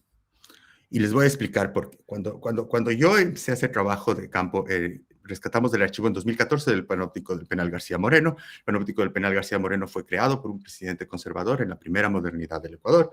Y básicamente ustedes tienen el modelo panóptico de la sociedad de la disciplina. Completamente importado, el arquitecto había sido formado en Francia, y lo que tenían es una cárcel que parecía una nave espacial gigantesca en una ciudad pequeña, una cárcel para 300 presos, tuvieron que traer a todas las personas de provincia y llegaron a 70 personas. En los años 30, el centro de observación del panóptico se empezó a usar por cuestiones pragmáticas como una bodega. Entonces nunca funcionó. Y si ustedes van a la historia de las cárceles ecuatorianas, cada vez que ponen cámaras, no funcionan. Todas las inversiones. Siempre es comprar más cámaras, visibilidad, visibilidad. Pero en cambio, cuando nosotros empezamos a analizar las hojas de Excel, lo que nos vimos es cómo funciona la burocracia y cómo literalmente y cruelmente pasa lo que pasa en una hoja de Excel. Un preso puede ser desaparecido. Un preso puede ser completamente borrado. Un preso puede ser manipulado en función de lo que se ponga o no se ponga. Y entonces esa maleabilidad de la hoja de Excel me explicó mucho más de cómo funcionaba el panóptico que había sido cegado, que es el nombre del segundo documental. Entonces la etnografía, en ese sentido, es un lugar de teorización, no solo es un método que aplicamos. ¿Cuál es lo que hacemos en Caleidos? Es básicamente hacer etnografía hasta que nos digan que eso no es etnografía.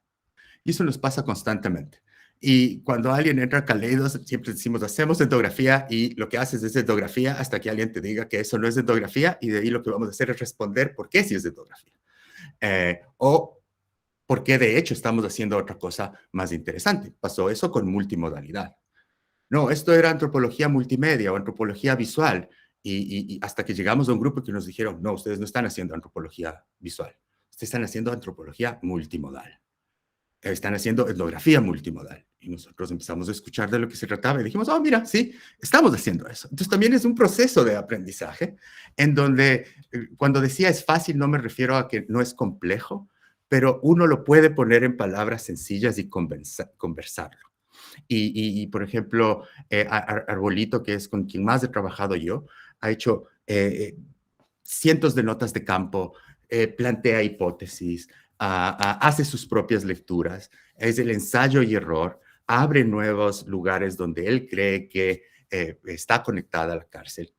¿No es cierto? Lo último que estamos trabajando es cómo la cárcel está conectada con Bitcoin, porque él está obsesionado con Bitcoin. Y entonces es como, ok, hacer etnografía quiere decir que tú me vas a mostrar empíricamente cuál es esa conexión. Y vamos a seguir ese rastro y vamos a creer en esa intuición. Cualquier persona de nosotros que ha hecho trabajo de campo sabe que es extremadamente frustrante y que uno no sabe realmente cómo está levantando información con el cuerpo. Yo recuerdo que cuando estaba haciendo mi primera etnografía y como yo me convertí en antropólogo visual, estábamos tratando de filmar algunas cosas dentro de la cárcel. Y estábamos con Mateo Herrera, que es un cineasta con el que yo trabajo ya muchísimos años, y Coco Lazo, que es un fotógrafo. Y estábamos, bueno, ¿qué vamos a filmar? Teníamos algunas tomas de gente haciendo cosas, digamos, gente cocinando, pero súper aburrido. Digamos, era una cosa terrible. Y un día se nos acercó el comité de internos y nos dijo, vamos a hacer un motín. ¿Quieren filmar el motín? Y nosotros respondimos, claro que sí. ¿Qué debemos hacer? Y entonces básicamente nos dijeron, este va a ser el día, no pueden decir nada. Este es el día que va a pasar. Vengan con las cámaras y bastantes baterías y todo. Y eso hicimos. Y así me hice yo antropólogo visual. Yo no tenía ningún plan de ser antropólogo visual. Entonces también la etnografía es esta, lo que tú decías, esta apertura. Esta apertura en donde la mirada, lo que dice Sharon Trawick, es una mirada intermedia, es una mirada no de autoridad. Es una mirada que transita entre el margen y el centro, entre la periferia, pero que a la final no quiere performar la autoridad etnográfica más colonial. Entonces creo que también una constante preocupación en Kaleidos es qué significa hacer etnografía desde Cuenca transnacionalmente, porque recuerden, nosotros estamos votados por todo el mundo. Eso. Muy bien, pues muchas gracias a los tres. Elisenda, ¿querías intervenir? Vale, perfecto. Pues vamos a hacer lo habitual, que es alargar como unos 10, 15 minutos maximísimo. Hay ya una mano levantada de Maya. Habéis dicho como muchas cosas súper interesantes, ¿no? Y habéis tocado temas como esta discusión en torno al registro moral de la colaboración, o sea que a mí me han resonado mucho con discusiones que tenemos desde hace tiempo, ¿no? La arquitectura de la información etnográfica, que es otra figura que hincarle el diente ya. Estoy señalando solo cosas, no para que habléis de ellas, que hay muchas más personas que quieren intervenir, ¿no? Pero me quedo con esta, en realidad, con dos maneras de pensar en vuestra intervención, que es que nos habéis mostrado cómo hacemos etnografías con infraestructuras digitales, y que nos devuelve una pregunta de qué le hacen estas infraestructuras digitales a la etnografía, ¿no? Lo dejo. Maya, querías intervenir, adelante. Si alguien más quiere, podemos agrupar tres intervenciones y ya está. Maya, no sé si está por ahí, María Cursac y alguien más si quiere. ¿Maya? ¿No? Bueno, pues María, interven tú primero y después si Maya o alguien más quisiera. Vale, hola a todos. Muchas gracias por la presentación a los tres. O sea, ha sido como muy interesante. Me surgen como más que preguntas, quizás como dudas o como temas abiertos. Primero hay un tema de cómo controlamos el uso que se le va a dar a toda esa data abierto, ¿no? Que es como quizás siempre tenemos esa misma duda en todo el rato, ¿no? ¿Cómo lo vamos a controlar éticamente? ¿De qué forma vamos a proteger el data que está allí, ¿no? Y las personas que están allí? Luego también me surge la duda, o quizás una nueva línea por ahí, de cómo todo esto puede ser beneficioso para la reinserción, porque al final, como intentemos no olvidar que la prisión en teoría debería servir en algún caso para que el objetivo final fuese la reinserción social de las personas. Entonces creo que como ese tipo de cuestiones como que podrían ser valiosas a tener en cuenta o estudiar. Y luego me parece súper interesante la idea de que la propia base de datos es vuestro campo etnográfico. O sea, no sé, me ha parecido como muy interesante, y también muy interesante cómo las familias tienen algo que decir en la forma como creamos etiquetas, ¿no? En sociología lo hacemos constantemente. Somos nosotros como si fuésemos como una especie de dios o una especie de algo en una torre cerrada donde decidimos de qué forma construimos la realidad social. Y de repente creo que vosotros dais la vuelta de una forma que es tan obvia que deberíamos hacer todo el rato, que es como aterrizarlo mucho más, ¿no? Y dar como la oportunidad a quien está dentro de esa situación de explicarnos qué etiquetas o qué indicadores deben estar ahí o son relevantes. Y creo que de alguna forma eso nos ayudaría mucho más a ser mucho más fieles a la realidad, ¿no? O a tocar mucho más de cerca con eso. Porque como ha dicho, me parece Elisenda, que me ha parecido como súper importante, es que al final los datos y todo lo estadístico tiene una carga ideológica detrás. Entonces, como al crearlos también estamos creando detrás como un patrón de cómo entendemos la realidad. Y es que habéis dicho tantas cosas tan interesantes, perdón, pero es como, o sea, estoy intentando como resumir todo. Sí que me preocupa también la cuestión que decís del tiempo y de los recursos que conlleva tener una base de este tipo, ¿no? Es decir, no solo los recursos económicos, sino los recursos humanos, como de la cantidad de recursos que deben movilizarse. Eso no quiere decir que deba ser una barrera, ¿no? Pero sí que me parece como... Me parece que debería asegurar la continuidad de este tipo de bases de alguna forma. Y creo que probablemente como institucionalmente debería de asegurarse. Pero bueno, estos serán... Creo que ha sido como muy difuso lo que he dicho, pero es que ha sido muy interesante todo. O sea que muchas gracias. Maya, que habías desaparecido, si quieres intervenir, y después Pilar, agrupamos las tres y dejamos el turno de respuesta. Muchas gracias. Sí, se cortó porque entró una llamada. Estoy desde México y estamos así en plena trabajo. Bueno, pues yo quería agradecer reiteradamente por haber o estar realizando este encuentro, este seminario, y en esta ocasión, en especial por conocer este gran programa de investigación etnográfica, que ya no se delimita esto que llamamos desde los años 2000 y pico, etnografías digitales, porque hay una, o sea, hay una multimodalidad, como bien ha expresado Jorge. A mí me ha encantado además conocer este programa en el sentido del lugar de donde fue inspirado, el lugar donde fue inspirado, que es Cuenca, que desafortunadamente no conozco, pero bueno, estas son historias personales, pero me parece que tienen una gran experiencia en Cuenca, en Ecuador. Es distinguido Cuenca. Yo he trabajado más de cerca con Flaxo, o con gente de Flaxo, pero bueno, Cuenca ha inspirado a mucha gente también que he conocido en Flaxo, y hay una cosa que me llamó la atención y que dijo Jorge.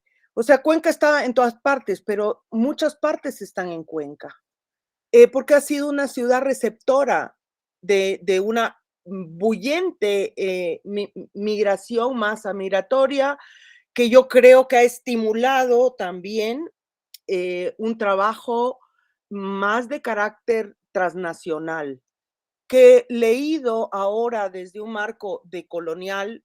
¿Ustedes usan el decolonial o el descolonial? Pregunto, porque estando aquí en México, yo siempre he usado decolonial, pero, ay, no, bueno, pues sobre todo con mis colegas de comunidades feministas, decoloniales, descoloniales, a mí, y bueno, el que haya hecho esta última distinción de un juego de lenguaje también me coloca la segunda, a mi primera pregunta, y tal vez la más central, y por eso no quiero extenderme. Me interesó muchísimo una parte que ha expresado, ha comentado Maca, en razón de cómo trabajan, digamos, lo que podría llamar la traducción cultural, sigamos la lectura de lo que se traduce en las relaciones interculturales, que tiene que ver con la deriva de categorías patriarcales en el sistema jurídico, por mencionar. Esto me ha parecido, bueno, yo no estoy diciendo que hayan seguido una traducción o una metodología de la traducción, pero fue la primera impresión, ¿no? ¿Por qué? Porque recuerdo, ya que pues tengo un poco de muchos años en la tradición de cómo llegamos a incorporar primero las discusiones poscoloniales.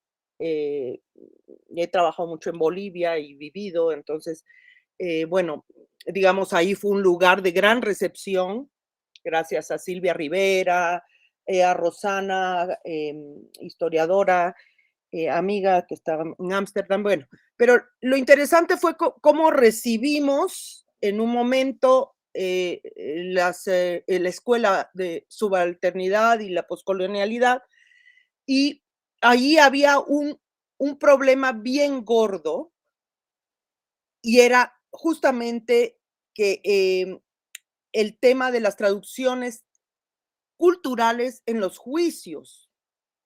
¿Se acuerdan aquella imagen de cómo traducimos a la mujer campesina en la India, tal, en un sistema británico, etcétera? Aquí me interesa justamente lo que ustedes están haciendo de regreso. ¿Cómo fue? Me interesa aquí en México, porque trabajamos feminicidios, pero ¿cuánto y cómo? Todos los días, ¿no? Es una cosa tremenda, 11 feminicidios por día. Entonces, bueno, ¿cómo categorizan esta categoría que transita y patriarcaliza un sistema jurídico? Dejemos atrás las dilaciones, las posturas de jueces y de juezas, pero ¿cómo le hicieron? Porque es una oferta muy, muy interesante desde mi punto de vista, entre todo lo que hacen. Y yo también digo, como María Cruzach, hay tantas cosas que queríamos decir que hubiéramos ido por partes. O sea, tal vez el primer video y comentar, o lo que comentó Elisenda, etcétera. Es que fue muy riquísima la sesión y las exposiciones, y felicidades. Gracias, Maya. Pilar. Hola, buenas tardes. Soy Pilar Díaz y estoy en Barcelona. Mi pregunta es a Maca o a Jorge Núñez, es para cualquiera de ellos. Y yo tenía 3 preguntas, las haré muy brevemente. ¿El grupo de investigación Kaleidos tiene financiación pública? La segunda, si es que no, o si es que sí, es lo mismo, ¿cómo ha reaccionado el gobierno ante una evidencia, ante trabajar sobre evidencia, que yo creo que es un activismo político lo que estáis haciendo, es una etnografía política? Y en tercer lugar, si el gobierno de Ecuador actual está validado por la sociedad a la que la representa. No sé si se me ha entendido, porque me parece que hace poco que está gobernando el actual presidente. Y bueno, realmente qué aceptación tiene el gobierno dentro de la sociedad ecuatoriana. Nada más, gracias. Felicidades, un trabajo excelente. ¿Quieres ir tú, Maca, o voy yo primero? Como tú. ¿Yo? Empecé yo antes, empieza tú ahora. Ok. Voy a empezar con Pilar y voy hacia atrás de las cosas. Bueno, el presidente de Ecuador creo que es el segundo presidente con menos aceptación en la región en este momento. Y las últimas encuestas decían que casi el 70% cree que se debe ir porque está involucrado en casos de corrupción. Entonces, eso es lo que te diría del gobierno actual. ¿Cómo ha reaccionado el gobierno? Bueno, muy mal. Digamos, esa es una de las razones que les decía por las cuales no hemos podido actualizar la base, es porque los colaboradores que tenemos, y ahí hay que entender las distintas personas dentro de la burocracia que trabajan en estos proyectos, te quieren pasar la base, pero te dicen, no te puedo pasar porque tengo una orden del general de policía de ya no pasarte, ¿no? Entonces, en eso sí es un problema, y sobre todo, la cuestión de los datos es sobre todo cuando uno está haciendo etnografía de datos oficiales. Sobre el financiamiento, bueno, la Universidad de Cuenca es una universidad pública. Kaleidos empezó como un centro, pero ahora es más como un espacio dentro del Departamento de Espacio y Población, que es un departamento muy interdisciplinario, es el Departamento Interdisciplinario de Espacio y Población dentro de la Universidad de Cuenca, y la Universidad de Cuenca es una universidad pública, entonces nosotros recibimos fondos públicos. Pero aparte, y eso comentábamos al principio en la conversación, cuando creamos Kaleidos en 2018, justo se estaba jubilando Steve Cox, que él había sido director de Inter-American Foundation y había trabajado con la Ford Foundation, y él diseñó un modelo de financiamiento de proyectos en donde tenemos grants que son académicas, por ejemplo, la Wenner Grant a National Science Foundation, y trabajamos en cooperación con ciertas universidades, sobre todo donde nos hemos formado, las redes que tenemos. pero también tenemos un financiamiento de la cooperación internacional. O sea, por ejemplo, la primera Etnodata fue la Open Society Foundation, que lo que ellos querían explicar en ese tiempo es por qué habían bajado los homicidios en el Ecuador. Por ahora tienes la subida. Y entonces, básicamente, lo que ellos estaban muy interesados en trabajar con la sociedad civil fue un proceso de negociación de 1 año con ellos porque no creían en las universidades, no querían, porque las universidades, por lo general, lo que ellos decían, la gente que daba la plata, es hacen cosas académicas y terminan en papers, pero no tienen ninguna finalidad. Y eso es importante porque cuando creamos el centro con 2 objetivos. Uno era repensar lo que es la etnografía desde el sur. 2, realmente implosionar la idea de política pública. La clase que yo doy en la maestría que tenemos de antropología es etnografía y ciencia ficción. Y es básicamente de política pública, porque la política pública es eso, ciencia ficción. No hay nada más y para uno poder entender la política pública y los discursos de política pública, debe entender todos los metáforas y tropos de la ciencia ficción y la creación de esa ilusión. Entonces, eso en términos del centro como el centro. Entonces, el financiamiento viene de cooperación internacional, de grants académicos tradicionales y de la universidad. En el contexto ecuatoriano, el problema que tenemos es que depende mucho del rector y la rectora de una universidad. Entonces, por ejemplo, ahora Caleidos está en su momento dorado porque la rectora es una PhD investigadora que sale del departamento en donde está. Entonces, es nuestra vecina en términos de departamentos y entiende todas las cosas que hacemos. Y ese es el problema de la fragilidad de las infraestructuras en el sur. Y con esto quiero pasar a lo último que voy a decir, y es que creo que están muy bien estas distinciones entre decolonial, descolonial, y los debates son muy interesantes. Pero también creo que debemos tener una conversación seria sobre la fragilidad de las infraestructuras académicas que tenemos. O sea, mucha gente de Caleidos salió porque quería ir a estudiar, pero otros salimos porque necesitábamos ir a buscar trabajo en otro lado. Y tiene que ver también con cómo están constituidas las academias. O sea, yo creo que es importante, una de las cosas que hemos hecho en Caleidos es también hacer etnografía del campo académico en el que estamos. Y tratar de entender, o sea, ustedes no entienden el campo académico ecuatoriano sin entender las redes de parentesco, por ejemplo, o sin entender las redes clientelares desde el gobierno, o sin entender los grupos de poder y de las élites. Entonces, cada vez que entramos a un proyecto de investigación tiene esa dimensión política, que básicamente es la pregunta, ¿en qué problemas nos vamos a meter? Y lo que hacemos es una lista de la gente con la que nos vamos a meter en problemas y cómo podemos tener una suerte de diplomacia académica para que esos problemas no escalen. Pero que eso es lo que te diría. No sé si se me pasa algo, Maca, tú.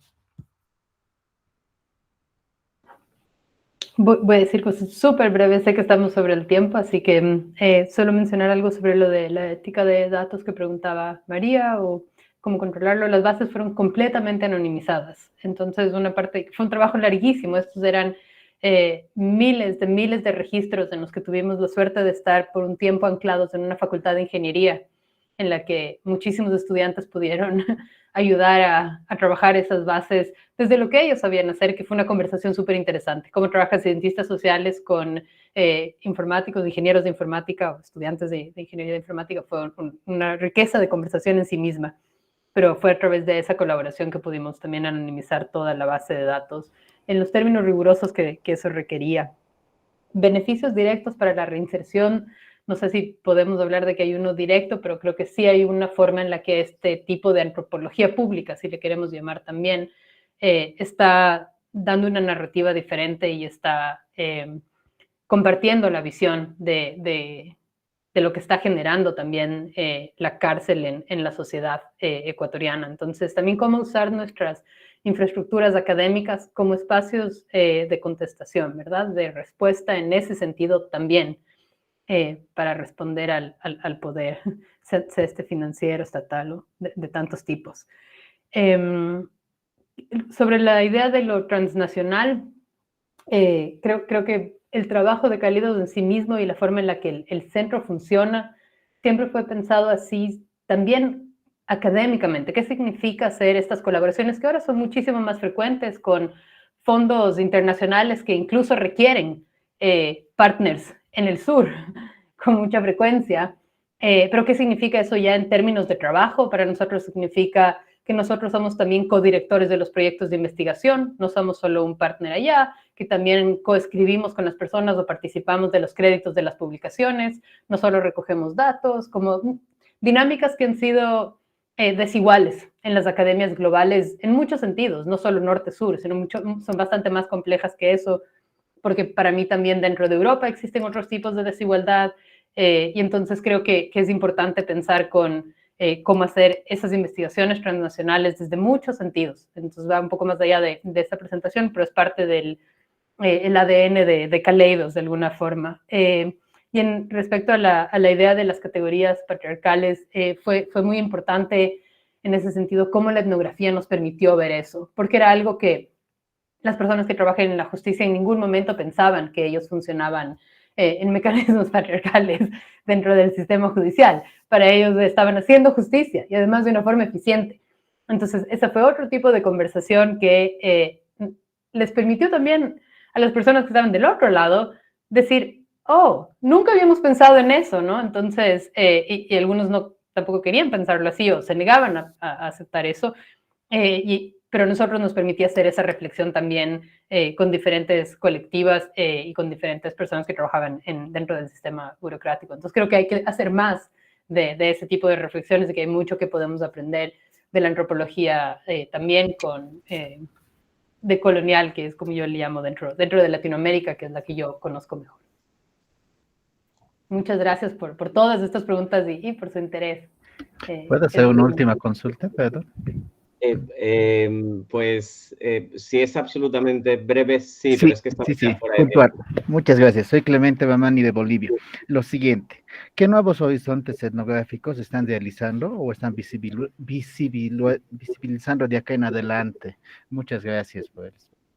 Gracias, Clemente. Habías planteado una pregunta también en el chat que está respondida también.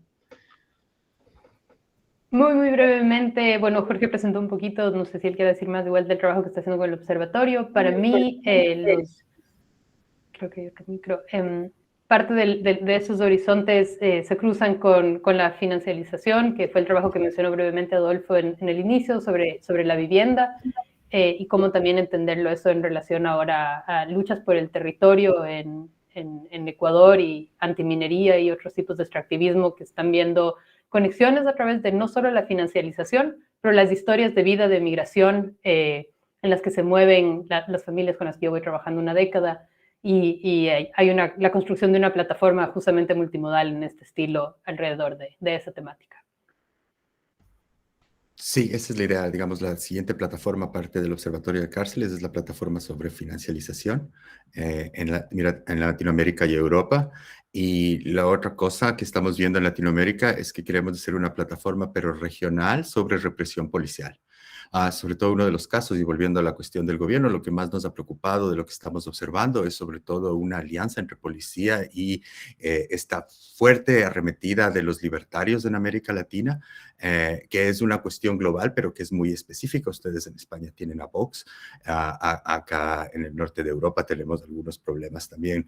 Entonces, lo que estamos tratando de ver es cómo las fuerzas represivas del Estado están cada vez más aliadas a grupos de lo que llamaríamos la extrema derecha, fuerte derecha. Ese es un debate, pero sobre todo eso es lo que nos preocupa. Y creo que esos son los horizontes, Clemente, que sobre todo trabajamos en la última protestas de Perú, con colegas de Perú, hicimos un primer webinar, vimos cuáles son las posibilidades, qué es lo que podemos hacer multimodalmente con ellos. Pero necesitamos recursos, como ustedes saben, eso toma el 40% de nuestro tiempo, es buscando recursos. Muy bien, pues muchas gracias, Jorge. Pilar, lo siento, pero es que ya cerramos. Jorge, Maca, Elisenda, gracias a los tres. Ha sido fantástico. Habéis abierto, toda una serie de cuestiones de lo más relevante, cómo nos aproximamos etnográficamente a los datos. cómo podemos hacer uso de distintas infraestructuras en la etnografía, incluso si acaso podemos pensar en la etnografía como un proyecto infraestructural y qué tipo de etnografía sería esa, cuáles son los interlocutores interesantes que podemos tener en nuestras colaboraciones, que habéis mencionado algo como la teología de la liberación, que claro, en mi contexto pues no es, yo pienso en el software libre y sus formas de liberación y vosotros pensáis en la teología de la liberación, ¿no? Que sería toda una conversación y sobre todo esta idea de cómo hacemos una etnografía responsiva, una etnografía que es capaz de responder a los problemas que plantean nuestra contemporaneidad de forma relevante, ¿no? Y qué tipo de demandas plantea eso para la etnografía. Y si tenemos que darle la vuelta como un calcetín, pues a lo mejor hay que hacerlo. Muchas gracias a los tres, ha sido fantástico y nada, pues nos vemos la próxima semana. Tenemos un planteamiento distinto con Ignacio Farías y Marjorie Murray, que Ignacio junto con Tomás plantearán un proyecto que la pregunta que abren es la de cómo jugar con la etnografía y nos hablarán de un proyecto que pasa por hacer etnografía a través del diseño de juegos de mesa. Bueno, Tomás está por ahí, podría explicarlo, pero es que ahora mismo no tiene las condiciones más apropiadas para intervenir. Pero bueno, nos vemos la semana próxima a la misma hora. Gracias a los tres, ha sido fantástico y nada, pues que tengáis buena semana. Muchísimas gracias a todos, todas. Gracias, Adolfo. Gracias, Tomás, por juntarnos. Adiós, adiós. Gracias, Vanessa. Chao, chao.